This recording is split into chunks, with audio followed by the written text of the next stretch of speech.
एखादी जर लॅडर असेल, शिडी असेल, ती लॅडर किंवा शिडी मी एखाद्या म्हणण्यापेक्षा 2 प्लॅटफॉर्म वरती रेस्ट करून ठेवलेली. ती रेस्ट करून ठेवलेली असताना आपण त्यावरनं क्लाइंब करतो. To reach particular position, means ladder is a device used to climb on a wall. It is made either from wood or iron. मग या गिवन कंडिशन मध्ये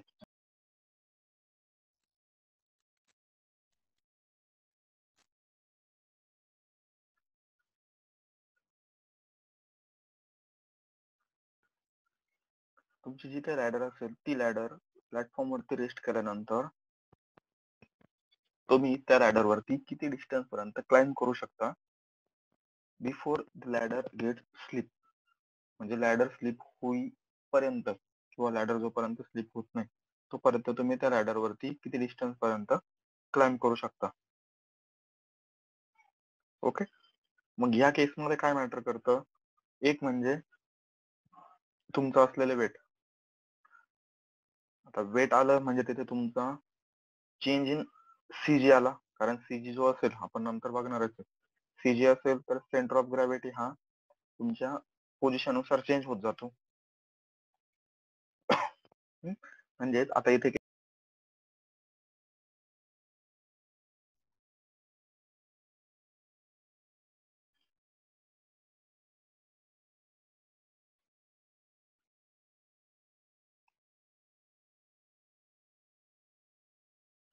एक एक्झाम्पल घेतलेलं बघा. एक मंकी ते तुमच्या लॅडर वरती एका पर्टिक्युलर पोझिशन वरती क्लाइंब केलेलं आहे, किंवा एक पर्सन आहे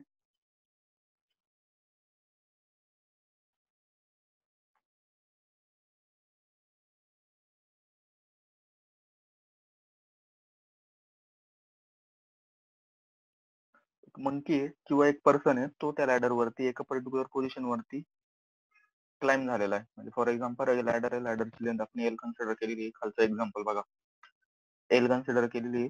ती लॅडर प्लॅटफॉर्म वरती थिटा अँगल ने इन्क्लाइंड आहे. ओके. आणि त्या लॅडर वरती एका डी डिस्टन्स वरती एक पर्सन उभा आहे. तर मग आपल्याला कॅल्क्युलेट काय करायचं असतं की ह्या सर्व गिवन गोष्टी कन्सिडर करून ती लॅडर त्या पर्टिक्युलर पोझिशनला रेस्ट झालेली असेल की नाही. आता लॅडर स्लिप होण्याच्या 2 चान्सेस आहे. अदर लॅडर असेल ती तुमच्या वॉल वरती ज्या पोझिशन वरती रेस्ट तिथनं स्लिप होईल. ओके. किंवा तुमच्या फ्लोर वरती जिथे रेस्ट असेल तिथनं स्लिप होईल. 2.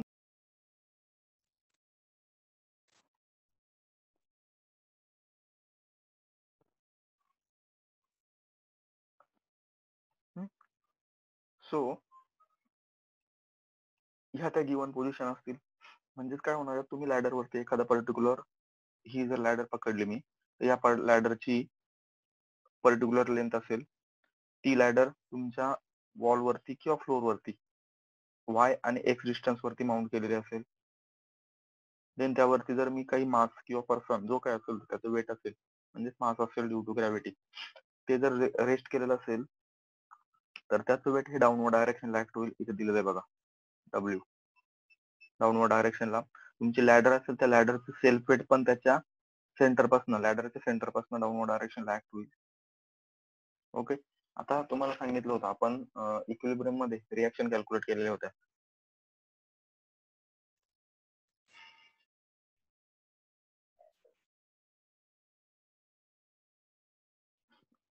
इक्विलिब्रियम मध्ये आपण रिएक्शन कॅल्क्युलेट केलेला होता. आपण त्याला काय सांगतो, तुमची गोष्ट ही इक्विलिब्रियम मध्ये ठेवण्यासाठी एका फिक्स पेरिफेरीवरनं त्या गोष्टीकडे एक रिएक्टिव्ह फोर्स टॅकल करत असतो.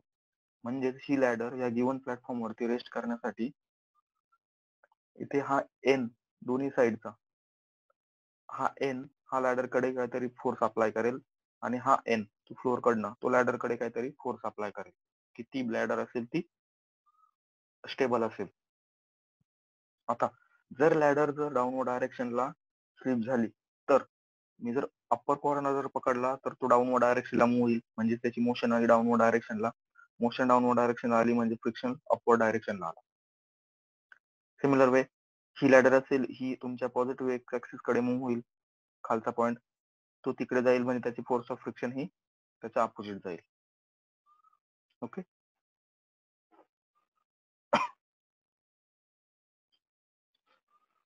या टाईप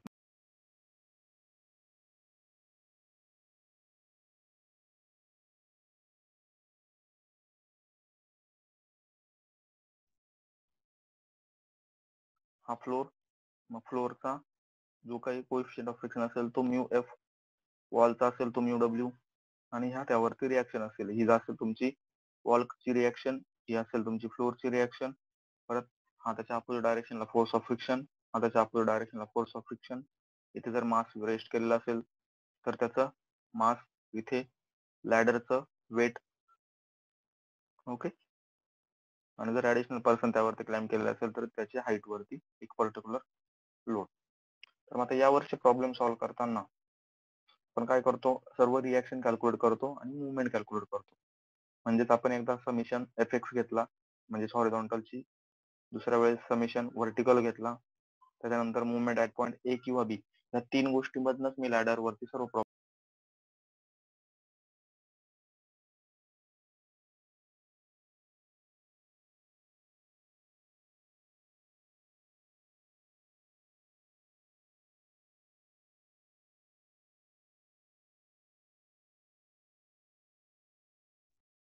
जर मी हा कंडिशन जर लॅडर वरती अप्लाय केला तर मी एकदा इथे रिॲक्शन कॅल्क्युलेट करतो, म्हणजेच एकदा हॉरिझॉन्टली, एकदा व्हर्टिकली आणि एकदा मुवमेंट. या 3 गोष्टीवरती मी फक्त याचे प्रॉब्लेम सॉल्व्ह करतो. 3 केसेस असतात लॅडर वरती की जर तुमची दोन्ही केस पैकी, म्हणजे जर फॉर एक्झाम्पल नोट करताना दिलं असेल की वॉल इज स्मूथ असेल म्हणजे तिथे कोएफिशियंट ऑफ फ्रिक्शन हा 0 असेल, तो म्यू 0 पकडायचा. वॉल जर स्मूथ सांगितले असेल तर म्यू डब्ल्यू 0 पकडायचा. फ्लोअर सांगितला असेल तर म्यू एफ 0 पकडायचा. जे स्मूथ असेल तिथे म्यू 0 असणार आहे, कारण तिथे फ्रिक्शन काहीच होणार नाही. ओके.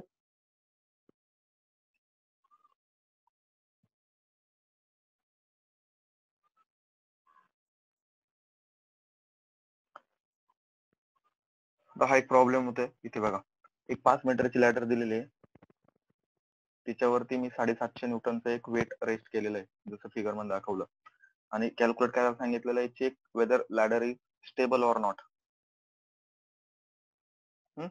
आणि सजेस्ट दी ऑप्शन ज्यावेळेस लॅडर ही स्टेबल असेल, जर ती अनस्टेबल जर असेल या गिवन प्रॉब्लेम मध्ये, मग ती स्टेबल कधी असेल ते कॅल्क्युलेट करायचं. ओके. ती व्हर्टिकल सांगितलंय, दी व्हर्टिकल वॉल इज स्मूथ आणि फ्लोअर कोएफिशियंट फ्रिक्शन दिलेला आहे फ्लोअरचा. आता यांनी काय सांगितलंय, ते व्हर्टिकल वॉल जे असेल ती स्मूथ असेल, म्हणजे वॉल साठी म्यू, ते बघा इथे त्यांनी डायग्राम दिसत असेल,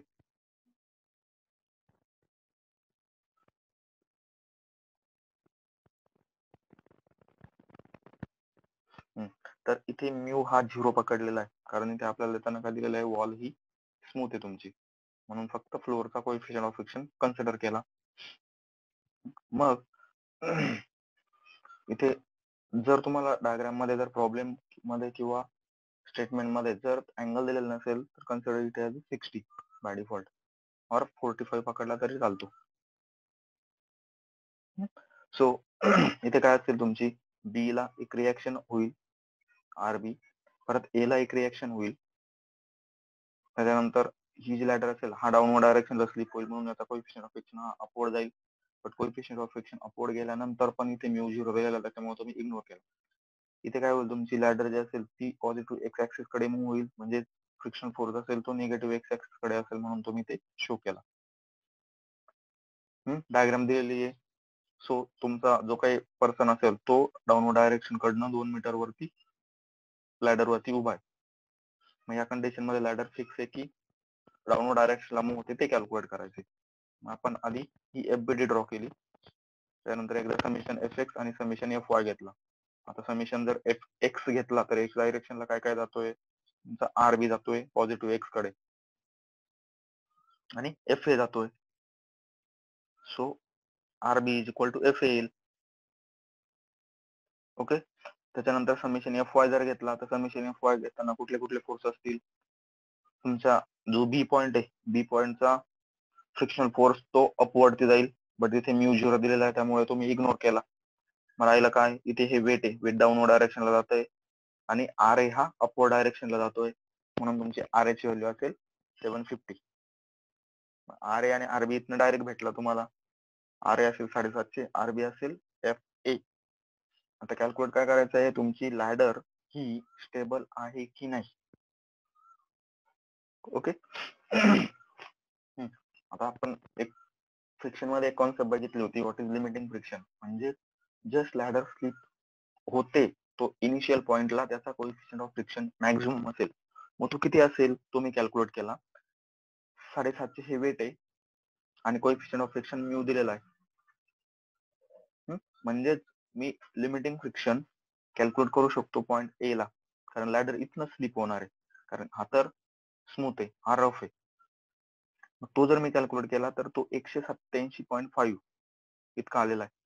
म्हणजे हा त्याचा ह्या लॅडरचा मॅक्झिमम फ्रिक्शनल फोर्स आहे.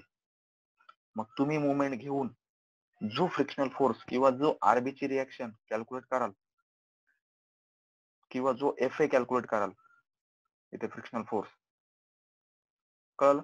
हा फ्रिक्शनल फोर्स जर ह्या लिमिटिंग फ्रिक्शनल फोर्स पेक्षा जर जास्त आला तर काय होईल, तुमची लॅडर स्लिप होईल. आणि तो जर कमी आला तर लॅडर ही आहे त्या पोझिशन वरती स्टेबल असेल.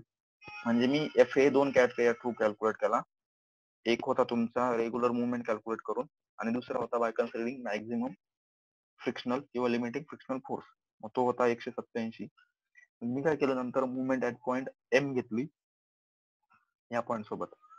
सो 750 मल्टिप्लाय बाय इथे अँगल हा 60 चा आहे, distance 2a, so 2 cos of एवढं distance 2 cos of 60. Okay. Minus minus इथे आरबी ची रिएक्शन आहे, आरबी मल्टिप्लाय बाय हा टोटल 3 2 5 झाले, so 5 cos of 60 vertical distance is equal to 0. ते फक्त रिअरेंज केलं, त्यात अननोन काय आरबी, आरबी कॅल्क्युलेट केला. बट आपल्या पहिल्या इक्वेशन नुसार RB is equal to F A, so F A is equal to 173.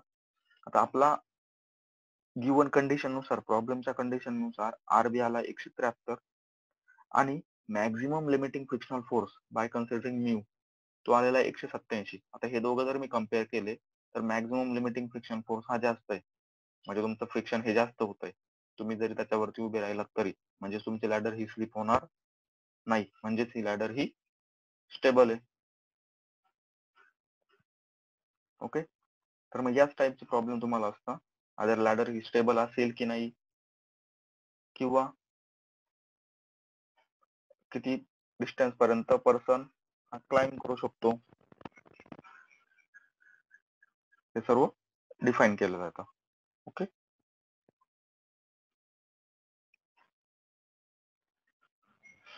काय प्रॉब्लेम आहे आता याच्यात, यावरती प्रॉब्लेम सॉल्व्ह करा लॅडरचे. Hello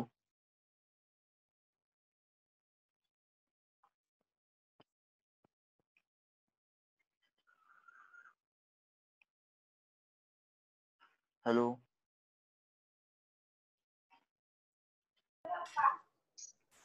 hello.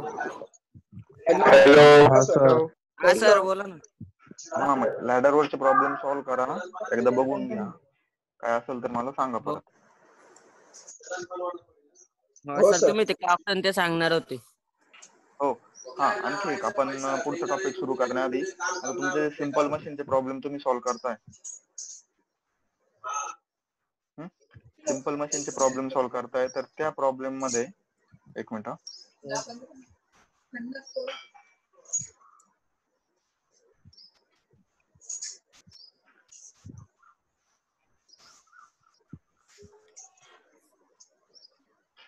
सिंपल मशीनचे प्रॉब्लेम सॉल्व्ह करताय तर त्या प्रॉब्लेम मध्ये किंवा काही एक्झाम्पल मध्ये तुम्हाला नंबर ऑफ टीथ दिलेले असतात इन्स्टेड ऑफ डायमीटर. तर 2 क्रायटेरिया सांगितले तुम्हाला मी, का काही केसमध्ये तुम्हाला डायमीटर डायरेक्टली दिले असेल, diameter of bigger wheel, diameter of smaller wheel. But काही केसमध्ये तुम्हाला डायमीटरच्या ऐवजी कॉक्स हा शब्द यूज केलेला असतो, और टीथ हा शब्द यूज केलेला असतो. Number of cogs on smaller किंवा number of cogs on larger wheel, म्हणजे ते कॉक्स दिलेले असतात. मग ते कॉक्स कन्सिडर करायचे, म्हणजे दोन्हीतून एकच दिलेला असतं, फक्त तो वर्डचा चेंजेस आहे. एकदा कॉक्स असता किंवा डायमीटर असतो. तर सिंपल तुमचा जो फॉर्म्युला आहे, either D1 minus D2 divide by किंवा 2D1 D2 divide by D1 minus D2 असा जर फॉर्म्युला असेल, तर त्याच्यातला जो काही D1 असेल किंवा D2 असेल तो सिंपल तुमच्या कॉक्सने रिप्लेस करायचा, म्हणजे नंबर ऑफ टीथने रिप्लेस करायचा. म्हणजे तुमचा फॉर्म्युला जिथे D1 असेल तिथे T1 होईल. ओके, बाकी चेंजेस काहीच नसणार आहे.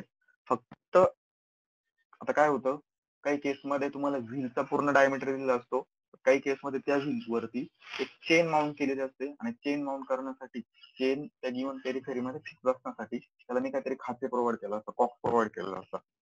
मग ते किती कॉक्स आहे ते मी कन्सिडर करत असतो. ओके, सो जिथे कुठे कॉक्स किंवा तुमचा टीथ हा वर्ड यूज झालेला असेल, कॉक्स किंवा टीथ, मग जर मग ते तुमचं सिंगल परचेस असेल, डबल परचेस क्रॅब मध्ये जर असेल, तर त्या केसमध्ये तुमचा D1 आणि D2 पण असतो, म्हणजे कॅपिटल डी आणि स्मॉल डी पण असतो डायमीटर, आणि मल्टिप्लाय बाय त्या गिअरचा टीथचा रेशो पण असतो. बट डिफरन्शियल ऍक्सल अँड व्हील किंवा सिंपल ऍक्सल अँड व्हील या केसमध्ये तुमची फक्त डायमीटर कन्सिडर होता. मग काही केसमध्ये तिथे डायमीटरच्या ऐवजी तुम्हाला नंबर ऑफ कॉक्स दिलेले असतात. मग सिंपल जिथे डायमीटर असेल तिथे लार्जर कॉक्स डी असेल, जिथे स्मॉलर डायमीटर असेल तिथे स्मॉलर नंबर ऑफ कॉक्स ते कन्सिडर करायचे. Okay, so for next topic,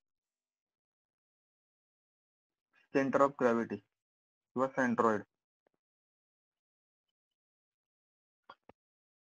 what is centre of gravity किंवा सेंट्रॉइड? बेसिकली काय होतं, मी जर एखाद्या बॉडीवरती काही फोर्स जर अप्लाय केला किंवा बॉडीवरती जर काही रोटेटिंग मुवमेंट जर अप्लाय केली, सपोज तुम्ही किंवा आपण काय करतो, एखादी स्टिक्स आहे, ती स्टिक्स बोटावरती स्टेबल करण्याचा ट्राय करतो, ती कुठल्या पॉइंटला करतो, जोपर्यंत तुमचा बोट हा सेंटर पॉइंट बनत नाही आणि जी काही स्टिक्स असेल ती दोन्ही साईडला इक्वली डिवाइड होत नाही बाय वेटने, तोपर्यंत ती स्टिक तुम्हाला हातावरती स्टेबल करता येत नाही. म्हणजेच काय, तुम्ही ज्या पॉइंटला ती स्टिक स्टेबल करता किंवा तुम्ही हातावरती बुक्स किंवा नोटबुक फिरवता, तुम्ही ज्या पॉइंट थ्रू बुक किंवा नोटबुक रोटेट करता त्याच पॉइंटला ती बुक्सचं त्या पर्टिक्युलर ऑब्जेक्टचं टोटल मास म्हणजे टोटल वेट हे लाईज झालेलं असतं, एक कॉन्सन्ट्रेट झालेलं असतं. मग त्या कॉन्सन्ट्रेट झालेल्या पॉइंटला मी कन्सिडर करतो सेंट्रॉइड. ओके, मग सांगितलं होतं सेंट्रॉइड हा जो वर्ड असेल, सेंट्रॉइड हा वर्ड हा मी लॅमिनासाठी यूज करतो, की जिथे मला फक्त एरिया कन्सिडर करायचा आहे. फॉर एक्झाम्पल आर्क असेल, रेक्टँगल असेल, स्क्वेअर असेल किंवा सर्कल असेल, ट्रायंगल असेल, क्वार्टर सर्कल असेल, हे खाली एरिया, या फिगरचा मी फक्त एरिया कॅल्क्युलेट करू शकतो. आणि तुमचा सेंटर ऑफ ग्रॅव्हिटी जो वर्ड असेल, centre of gravity word associate असेल तुमच्या सॉलिड ऑब्जेक्ट सोबत, म्हणजे ज्याची मला एरिया नाही तर ज्याचा मला व्हॉल्यूम कॅल्क्युलेट करता येईल. त्यामुळे तुमच्या सेंटर ऑफ ग्रॅव्हिटी आणि सेंट्रॉइडच्या फॉर्म्युल्यामध्ये एकच मायनर चेंज आहे, की तुमचा जर फॉर्म्युला सेंट्रॉइडचा A1x1 असेल तर सॉलिडचा म्हणजे सेंटर ऑफ ग्रॅव्हिटीचा तो एरियाच्या ऐवजी व्हॉल्यूम असेल, व्हॉल्यूम 1 इंटू x1. म्हणजे जर तुम्हाला सॉलिड ऑब्जेक्ट दिलेला असेल तर तुम्ही त्याचं व्हॉल्यूम कॅल्क्युलेट करणार. जर प्लेन लॅमिना दिलेलं असेल, लॅमिना म्हणजे ज्याचा एरिया ज्याची थिकनेस 1 असेल, ते मी इग्नोर करतो, सिंपल फिगर, तर त्याचा मी एरिया कॅल्क्युलेट करतो.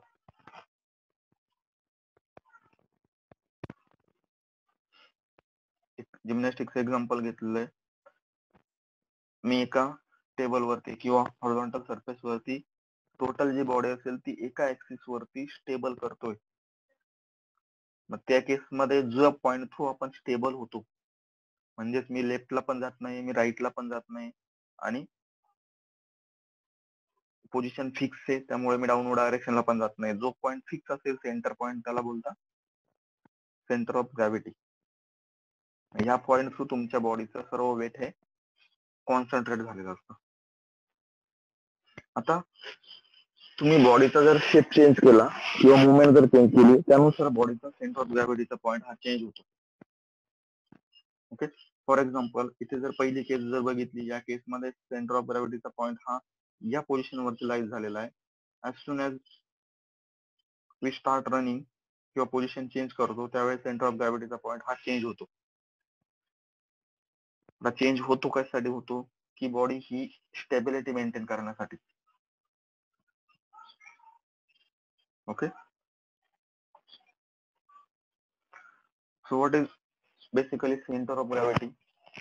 सेंटर ऑफ ग्रॅव्हिटी मध्ये मी काय करतो, एक जो लार्ज एलिमेंटल एरिया असतो, हा large elemental area me number of small figure मध्ये काउंट करतो किंवा कट करतो. का करतो, कारण तुम्हाला तेव्हा पण सांगितलं होतं, माझ्याकडे जे काही फॉर्म्युलेशन असेल ते फक्त तुमच्या नोन फिगर साठी असेल. म्हणजेच आयदर रेक्टँगल असेल, ट्रायंगल असेल, या सिंपल फिगर सारखं फॉर्म्युलेशन आहे. म्हणजे जी कॉम्पोजिट सेक्शनची फिगर असेल, तर ती कॉम्पोजिट सेक्शनची फिगर मला माझ्या सिंपल सेक्शन मध्ये कन्वर्ट करायची असते. मग त्यासाठी एकच बॉडी असेल, ती एक body number of given section मध्ये, नोन सेक्शन मध्ये कट केली, आणि त्या गिवन बॉडीचा वाय ऍक्सिस पासून डिस्टन्स सेंट्रॉइडचं, त्या रिस्पेक्टिव्ह सेंट्रॉइड पोझिशन. आता इथे हा स्क्वेअर बनवलेला आहे, ही एक बॉडी मी तयार केली. मग या बॉडीचा सीजी कुठे असेल, याच्या सेंटरला. मग या सीजीचा डिस्टन्स मी वाय ऍक्सिस पासून कन्सिडर केला, x1. परत या सीजीचा डिस्टन्स मी एक्स ऍक्सिस पासून कन्सिडर केलं, y1. आणि याचा एरिया, तसेच नंबर ऑफ सेक्शन मी ऍड केले, म्हणजे स्टोनची टोटल फिगर कन्सिडर होईल. छोटे छोटे सगळे सेक्शन ऍड केले आणि एक फिगर तयार झाली. मग या एका फिगरचा मला सेंटर ऑफ ग्रॅव्हिटी किंवा सेंट्रॉइड कॅल्क्युलेट करायचा असेल, तर मी काय करणार आहे, ज्या मी छोटे छोटे फिगर की ज्यांचं मला सेंट्रॉइड किंवा सेंटर ऑफ ग्रॅव्हिटी कॅल्क्युलेट करता येत होती, एवढ्या सर्वांचं ऍडिशन केलं, किंवा काही केसमध्ये मी सबट्रॅक्शन पण करतो, आणि एक कंबाईन सीजीचा पॉईंट कॅल्क्युलेट केला. त्याला मी एक्स बार किंवा वाय बार कन्सिडर केलेलं होतं, आणि तो त्या बॉडीवरती एका पर्टिक्युलर पोझिशनला लाईज होईल.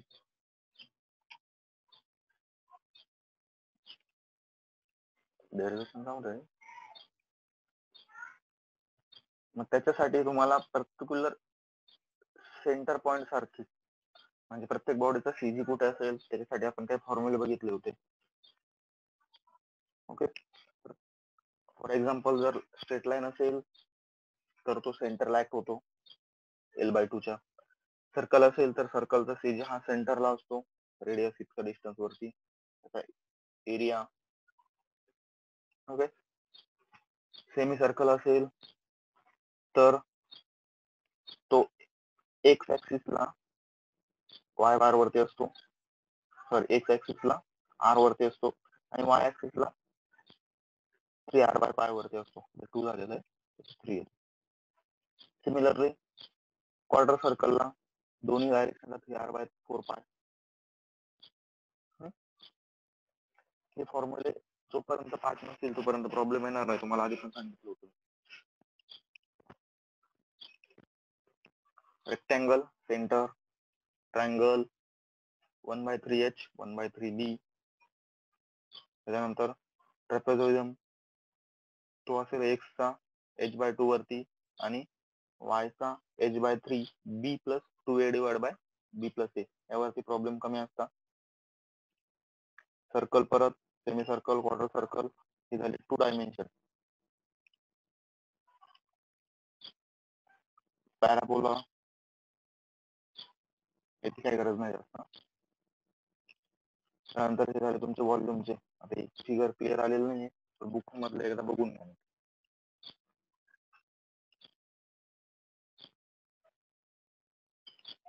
सपोज एखादं एक्झाम्पल दिलेलं आहे, एक सी चॅनलचं एक्झाम्पल आहे बघा. त्यात काय सांगितलं तुम्हाला, एक सी चॅनल आहे आणि कॅल्क्युलेट सेंटर ऑफ ग्रॅव्हिटी. आता सांगितलं तुम्हाला, जर जी फिगर दिलेली असेल किंवा जी फिगर तुम्ही बनवलेली असेल ती 3 सिंपल सेक्शन मध्ये कन्वर्ट करायची. आता इथे सी चॅनल आहे म्हणजे माझ्याकडे रेक्टँगलच आहे पुरतो, मी 3 रेक्टँगल कन्सिडर केले. परत सेकंड क्रायटेरिया, दोन्ही ऍक्सिस जर मी ड्रॉ केले आयदर एक्स किंवा वाय, तर त्यापैकी कुठल्या ऍक्सिसनी ती बॉडी 2 इक्वल पार्ट मध्ये डिवाइड होते ते आधी बघायचं. आता इथे जर बघितलं मी, जर वाय ऍक्सिस जर ड्रॉ केला इथे, तर बॉडी इक्वल पार्ट मध्ये डिवाइड होत नाही, वेट इम्बॅलन्स आहे. बरं एक्स ऍक्सिस मध्ये जर कट केली तर बरोबर 2 इक्वल पार्ट मध्ये डिवाइड होते. जर एक्स ऍक्सिस मध्ये डिवाइड झाली तर मला काय भेटतो, डिस्टन्स वाय बार म्हणजे व्हर्टिकल डिस्टन्स भेटतं. म्हणजे तुमचं या पॉइंट मध्ये किंवा या प्रॉब्लेम मध्ये डायरेक्टली वाय भेटला 15/2, कारण टोटल डिस्टन्स किती दिलेलं तुमचं, इथे 2.5, इथे 10, इथे 2.5 म्हणजे 15, म्हणजे हा त्याच्या हाफ वरती आला. म्हणजे तुमचं 50% वर्क जे असेल ते डायरेक्टली इथे इलिमिनेट होतं. मग राहिला प्रश्न तुमचा फक्त वाय बारचा. मग वाय बार साठी मी तिन्ही एरिया कॅल्क्युलेट करून घेतले. सॉरी, एक्स बार कॅल्क्युलेट करायचा आहे ना. तिन्ही एरिया कॅल्क्युलेट करून घेतले, एरिया 1, एरिया 2, एरिया 3, आणि या पर्टिक्युलर रेक्टँगलचा x1, x2 आणि x3 हे डिस्टन्स कॅल्क्युलेट केलं. आता इथे x1 काय असेल, पहिली बॉडी ही x1 काय म्हणजे इथे y ऍक्सिस असेल, तर या y ऍक्सिस पासून डिस्टन्स हे किती आहे, 10, म्हणजे तो त्याच्या सेंटरला असेल 5, पहिल्याचा 5 आहे, दुसऱ्याचा 2.5 आहे म्हणजे 2.5/2, तिसऱ्याचा परत 10 आहे तो 5 वरती येईल, म्हणजे x1, x2 आणि x3 झाला. एरिया 1, एरिया 2, एरिया 3 पण झाला. मग तुमच्याकडे formula directly x bar is equal to a1x1 plus a2x2 plus a3x3 divide by area 1, 2, 3 तिघांची ऍडिशन. मग यावरनं सिंपल एक्स बार कॅल्क्युलेट केला. ओके,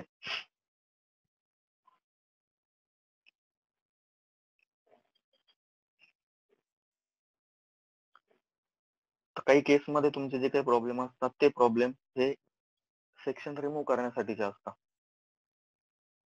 म्हणजे मी एका बॉडी मधून दुसरी बॉडी रिमूव्ह केली. आता इथे हा एक प्रॉब्लेम बघा, इथे हा परत तुमचा जर मी वाय ऍक्सिस जर ड्रॉ केला तर बॉडी ही सिमेट्रिक आहे, म्हणजे तुम्हाला एक्स बार हा डायरेक्टली भेटेल. राहिला प्रश्न फक्त वाय बार कॅल्क्युलेट करायचा. पण ह्या केस मध्ये काय आहे, तुमचा एक सेमी सर्कल दिलेला आहे आणि त्या सेमी सर्कल मधनं तुम्हाला 2 रेक्टँगल मायनस केलेले, म्हणजे तुम्ही काय करणार आहे, आधी या सेमी सर्कलचं सीजी कॅल्क्युलेट करणार आणि त्यातनं हे 2 मायनस करणार. ओके, आता यात पण बघा, मी जर वाय ऍक्सिस जर ड्रॉ केला तर बॉडी 2 इक्वल पार्ट मध्ये डिवाइड होते, म्हणजेच माझा इथे पण एक्स बार हा डायरेक्टली भेटेल, सेंटरलाच असेल तो इथे आर वरती. मग राहिला वाय बार, फक्त वाय बार कॅल्क्युलेट करायचा. याला बॉडी नंबर 1, याला बॉडी नंबर 2 आणि याला मी 3 कन्सिडर जर केलं तर या इंडिव्हिज्युअल बॉडीचं मला सेंट्रॉइड कॅल्क्युलेट करता येईल किंवा एरिया कॅल्क्युलेट केले. त्याच्यानंतर y1, y2 आणि y3 चं डिस्टन्स कॅल्क्युलेट केलं. त्याचा काय असतो, 3 नंबरच्या बॉडीचा 4r/3 पाय, याचा किती वर जाईल तो 10 वरती, हा 10 वरती, आणि एरियाच कॅल्क्युलेट केले.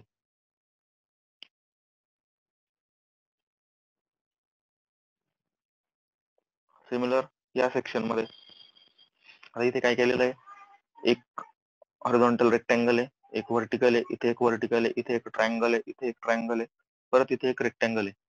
आता याचा जर मी सीजी कॅल्क्युलेट करायचा जर ट्राय केला तर काय करावं लागेल, मला सर्व इंडिव्हिज्युअल बॉडी कन्सिडर करावे लागतील,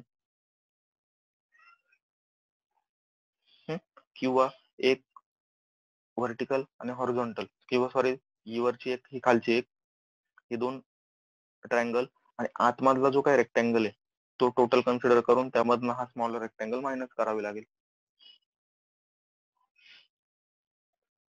ओके,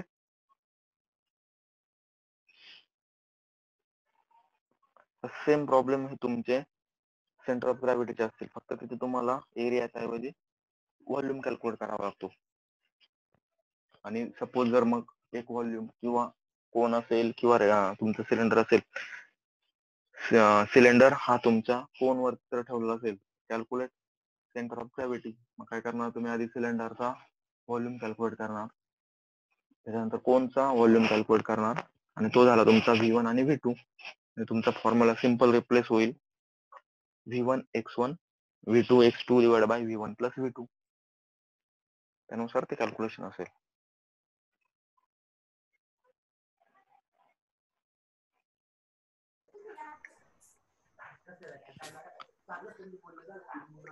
ओके. आता हा हे चॅप्टर करताना सीजी करताना काही प्रॉब्लेम आलेला होता कोणाला?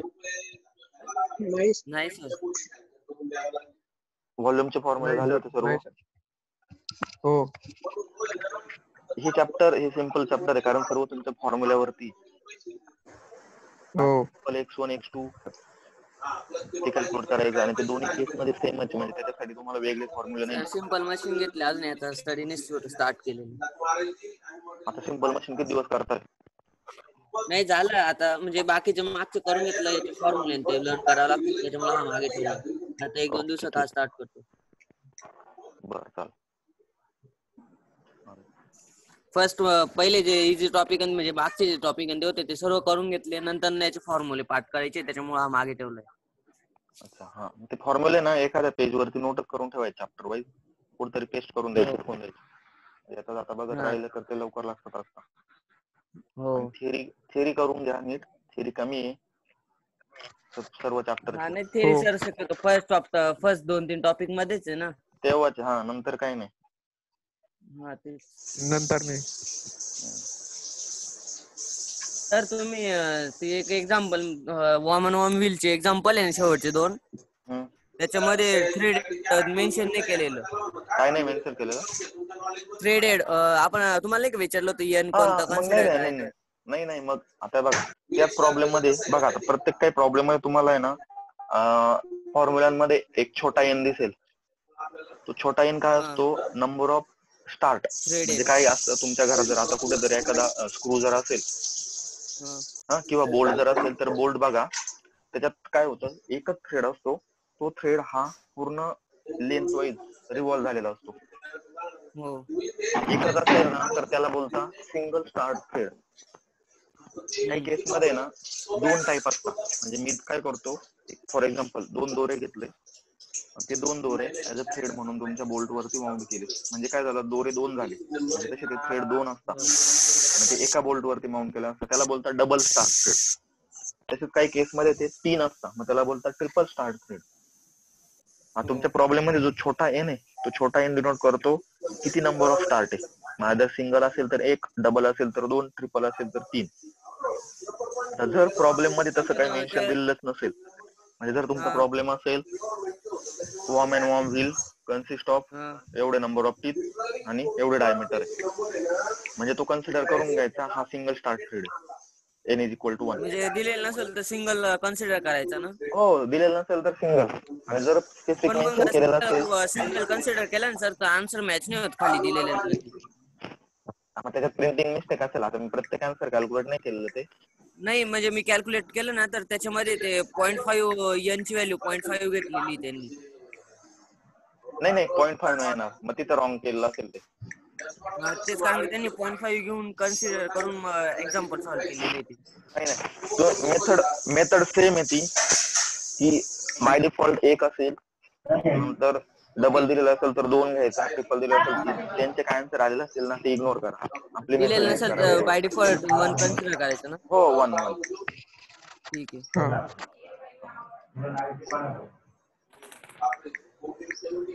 ओके मग करा काय प्रॉब्लेम असेल तर सांगा मला. हो सर. हो सर. हो सर.